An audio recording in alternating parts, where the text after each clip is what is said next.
10,501 கடை வந்து இன்ன வரையும் 1 மணி நேரம் 1.5 மணி நேரம் இன்னும் இயங்கல. என்ன காரணம்? யாரு நீங்களே முடிவு பண்ணீங்களா இல்ல அரசாங்கம் மூட சொல்லிச்சா? அதுதான் என்னோட கேள்வி. சரிங்களா? ஆனா இல்லனாக்கா கடையை உடைப்போம். இல்லைங்க, நாங்க பொறுமையா வந்து பர்மிஷன் வந்து யாரு கொடுத்தது? உங்களுக்கு கடை மூடுறது யாரு பர்மிஷன் கொடுத்தது?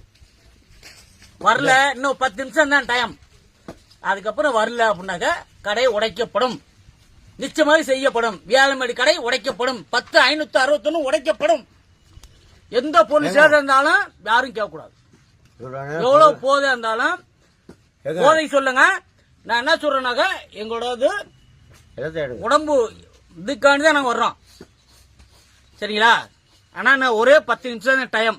அப்படி வரல அப்படின்னாக்க கடையை உடைச்சாக்க யாரு லைவ்ல கூட போடுங்க. காரணம் சொல்லுங்க, என்ன விஷயத்துக்காண்டி கடை முடியும்.